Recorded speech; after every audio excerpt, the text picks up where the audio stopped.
శుభోదయం.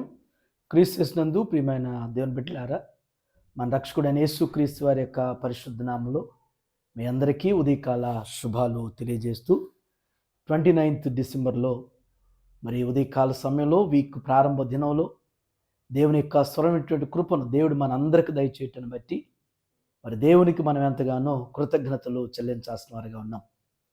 ఈ దినం మనం చేయాల్సిన దిన ఆహారంలో దేవుని యొక్క వాక్యాన్ని మనం చదువుకుందాం. ఏబు గ్రంథం 22వ అధ్యాయము 28వ వచనాన్ని చదువుకుందాం.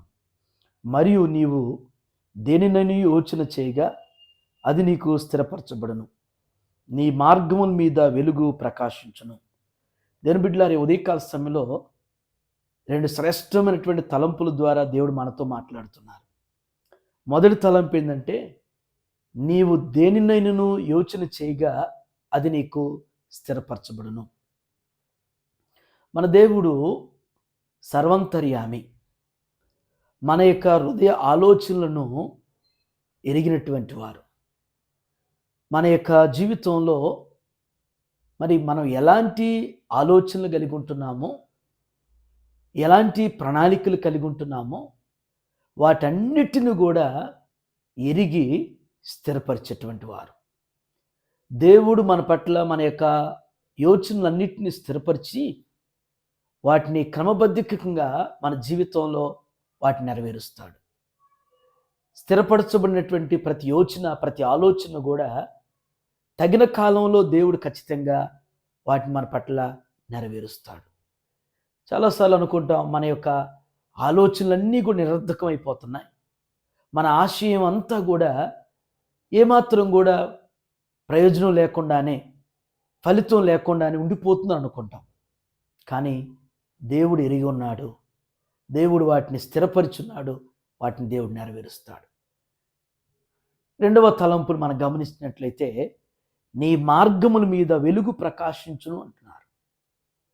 మనం మన యొక్క దైనందినటువంటి జీవిత ప్రయాణంలో మన మార్గాల్ని ఎరిగినటువంటి దేవుడు మన మార్గాల మీద ఆయన వెలుగును ప్రకాశింపజేస్తాడు.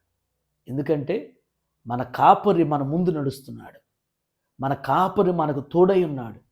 మన కాపరి మన యొక్క మార్గాలన్నిటిలో, మన యొక్క పనుల్లో, మన ప్రయాణాల్లో ఆయన వెలుగు ప్రకాశిస్తుంది. చీకటి ఉంటే దారి కనిపించదు, మార్గం కనిపించదు.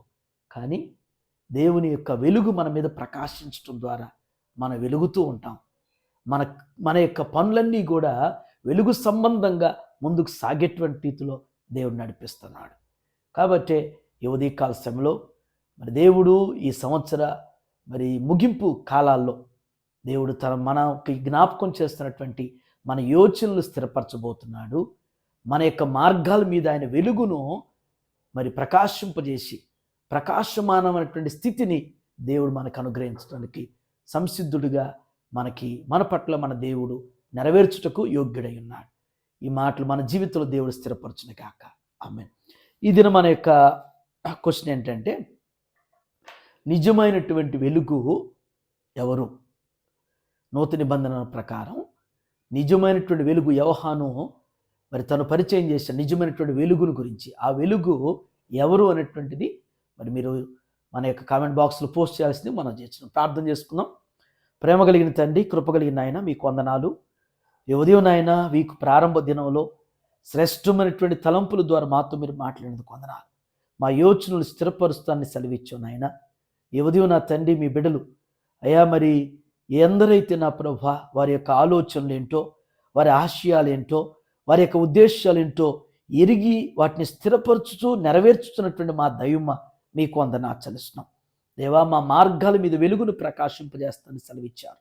దేవా, జీవితంలో నా తండ్రి ఇప్పటి వరకు నా ప్రభా అయా చీకటి లాంటి పరిస్థితులు నా ప్రభ ఎదుర్కొంటూ ఏ లక్ష్యాన్ని, ఏ గమ్యాన్ని చేరుకోలేనటువంటి స్థితిలో ప్రభా వ్యక్తిగతంగా, కుటుంబాల పరంగా, బిడ్డల పరంగా నా తండ్రి అయా చీకటి ప్రయత్నాలు అయి ఉంటే నా ప్రభా ఏది కూడా సాధించలేనటువంటి స్థితిలో ఉన్నటువంటి మీ బిడ్డలను మీరు జ్ఞాపకం చేసుకోండి.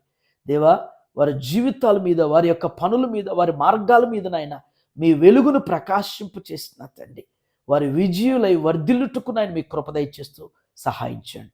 ఈ వారం బిడ్డలు చేరినటువంటి వారి యొక్క పనుల్లో, ప్రయాణాల్లో, బాధ్యతల్లో మీరు తోడండి నడిపించిన ప్రభువా, బిడ్డల యొక్క ప్రతి అవస్థతులు మీరు తీర్చమని యేసునామములో ఈ ప్రార్థన మీకు సమర్పించున్నాను తండ్రి. Amen. God bless you all.